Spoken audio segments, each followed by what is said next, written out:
Bom dia, Cris. Bom dia, amigos e ouvintes da Noroeste FM.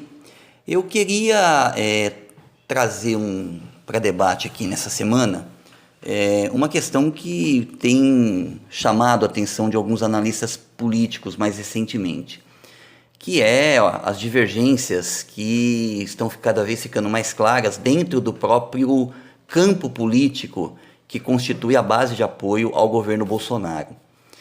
Primeiro que é importante a gente recapitular que aquilo que nós temos dito insistentemente aqui na coluna, que a classe dominante brasileira, os seus setores mais poderosos, eles têm consenso quanto a um projeto de país. E que projeto de país é esse?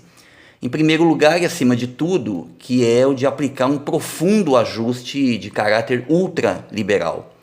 E esse caráter ultraliberal, ele se caracteriza por, primeiro, facilitar a classe dominante brasileira o assalto, o verdadeiro assalto ao patrimônio nacional através dos velhos esquemas de privatização, parcerias público-privadas e outras formas de concessão do patrimônio público para ser explorado por empresas privadas. Segundo, que é fazer o eixo da acumulação do capital girar em torno da agromineração para exportação e da especulação imobiliária e financeira. Terceiro, que é reduzir o Brasil a uma condição praticamente de semicolônia das finanças internacionais. Depois, uma outra característica é alinhar o Brasil aos interesses dos Estados Unidos e, por último, como cereja do bolo, agravar, aumentar a superexploração das massas trabalhadoras no Brasil, que é o que nós temos visto com a reforma trabalhista, com a reforma da Previdência, com a destruição dos serviços públicos, com o aumento da precarização, da informalidade. Então essas são as características desse projeto. E para a classe dominante brasileira, pouco importa para ela quem vai aplicar esse projeto. Se seria um político liberal de centro-direita ou de centro mais civilizado, mais educado, ou se seria um proto-fascista, um sujeito demagogo que fala barbaridades. Para ela pouco importa quem vai aplicar esse projeto, contanto que ele seja aplicado. Nesse sentido, é importante a gente considerar que o Bolsonaro ele foi eleito com o apoio da grande burguesia brasileira para aplicar essa agenda. Essa mesma burguesia que hoje se mostra, alguns dos seus segmentos, horrorizada com as barbaridades ditas pelo Bolsonaro, ela apoiou o Bolsonaro para ele aplicar essa agenda. Porém, eu acho que desde o início do governo, do seu governo, o Bolsonaro ele vem encontrando dificuldades, ele apresenta dificuldades para aplicar essa agenda de destruição nacional e de empobrecimento das massas trabalhadoras brasileiras. E essa dificuldade ela tem alguns motivos. O primeiro que o Bolsonaro, nós já dissemos isso aqui, ele representa um segmento muito marginal da burguesia brasileira. Marginal no sentido literal e figurado da palavra. No sentido literal, porque são segmentos da burguesia brasileira que nunca, não são os segmentos, os maiores segmentos. É claro que esses segmentos apoiam também o Bolsonaro. A questão é que aquela base de apoio mais fiel ao Bolsonaro são de facções da burguesia brasileira que sempre viveram às margens do poder.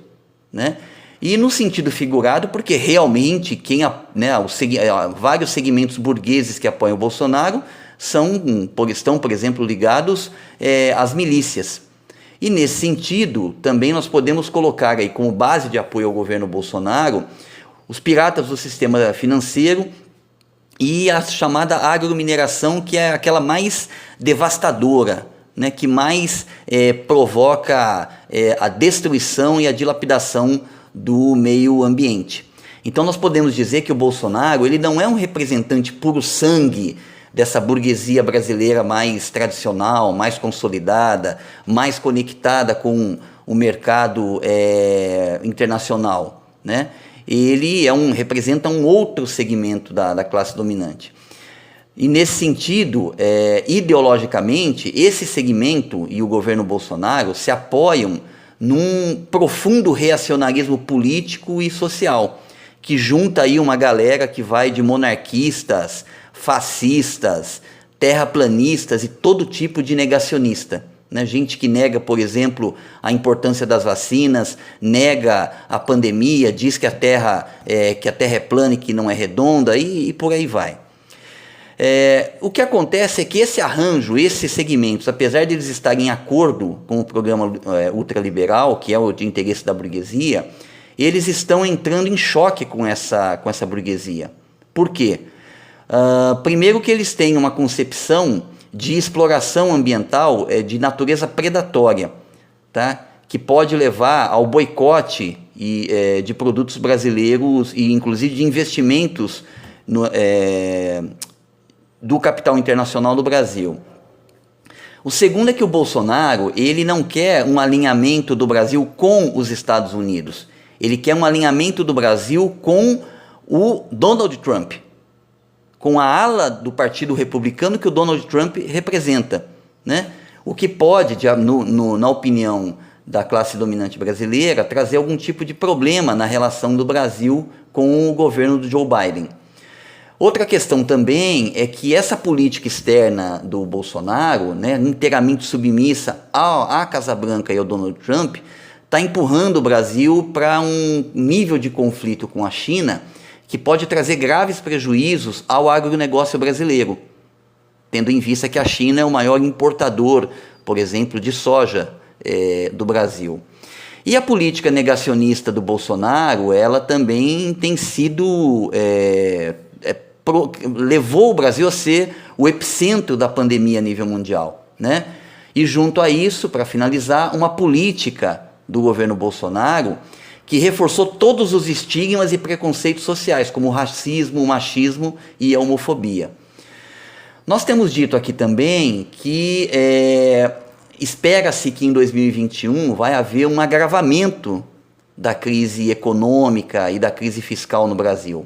E a classe dominante brasileira, a saída dela para a crise, não é aprofundar a aplicação desse modelo ultraliberal. Então ela quer mais privatizações, ela quer a reforma administrativa, ela quer uma reforma fiscal, tudo para que ela esteja preparada para encarar essa crise em 2021.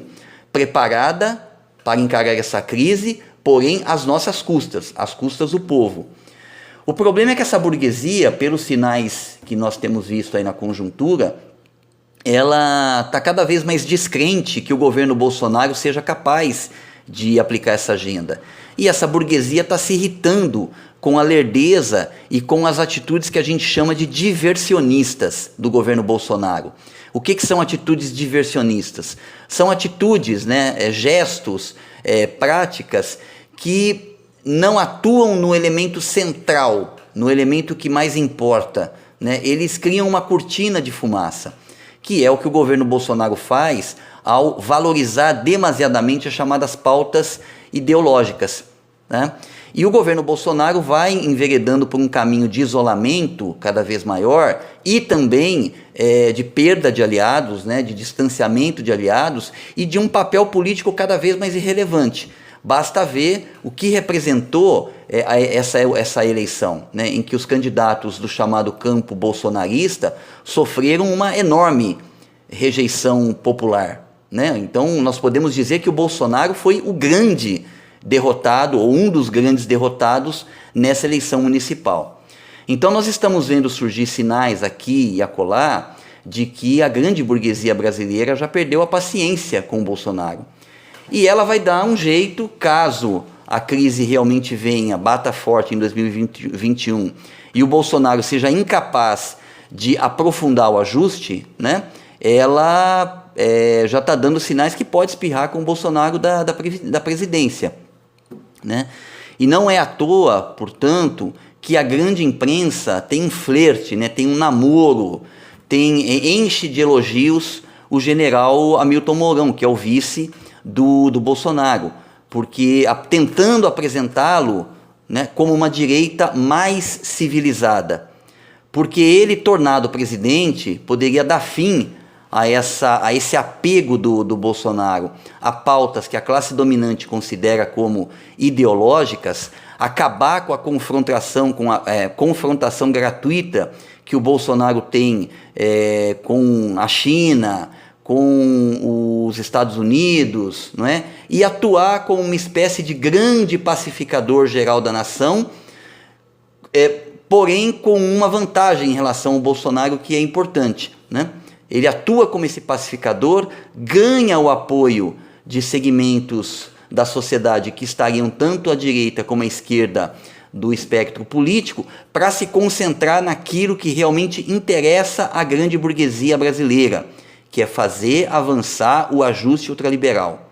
É isso, né? O grande capital, ele pouco importa se quem está no governo é um socialista, se quem está no governo é um fascista, se quem está no governo é um liberal. Pouco importa, contanto que a sua agenda, a agenda dos seus interesses avance.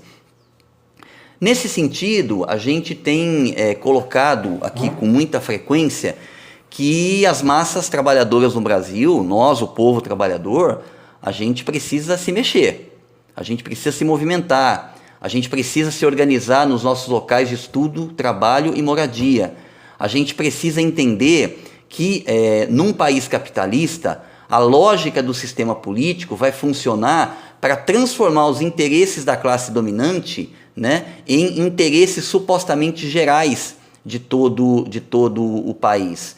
Quando, na verdade, nós, o povo trabalhador, precisamos entender que é a classe dominante está defendendo os seus interesses e nós temos que defender os nossos interesses, não é? Nesse sentido, a gente está numa corrida contra o tempo, para construir uma saída nossa para enfrentar essa crise. Porque para a classe dominante isso já está muito claro. Qual é a saída? Aprofundar o ajuste liberal, fazer mais privatizações, acabar com os direitos sociais, fazer uma reforma administrativa que vai atingir duramente os serviços públicos de interesse da população. Então ela já tem muito claro qual é o seu projeto de país, né? E nós temos que acelerar a nossa organização para a gente construir uma alternativa que a gente chama de nacional popular, para barrar esse ajuste ultraliberal, sermos capazes de barrar esse ajuste liberal, reverter o que essa agenda de destruição do país já fez, né? Reverter a reforma trabalhista, reverter a reforma da Previdência, reverter as privatizações, reverter a autonomia do Banco Central, não é? Reverter o desemprego, reverter a desindustrialização, fazer a reforma agrária, fazer a reforma urbana.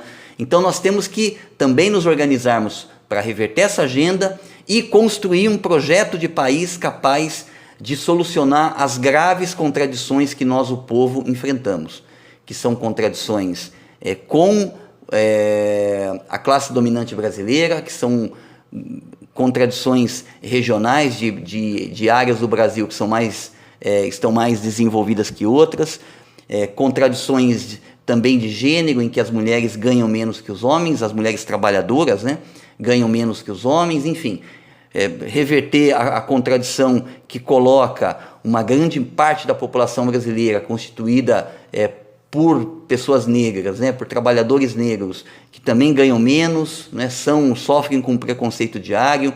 Então, nós temos que nos organizar, nós temos que avançar a nossa organização, porque os caras lá em cima, o grande capital, a grande burguesia, todos associados ao imperialismo, já têm o seu projeto de país. E o desafio que está colocado para nós, trabalhadores do campo e da cidade, é o de termos o nosso projeto de país, que é um projeto diametralmente oposto a esse projeto da classe dominante brasileira. Então, bora lá, companheiros e companheiras. Temos que nos organizar, temos que ir à luta para resistir a esse projeto ultraliberal e criar condições para fazer avançar um outro projeto de natureza nacional, popular e que promova profundas e radicais transformações na sociedade brasileira. Eu acho que é isso, uma boa semana a todos e até a próxima.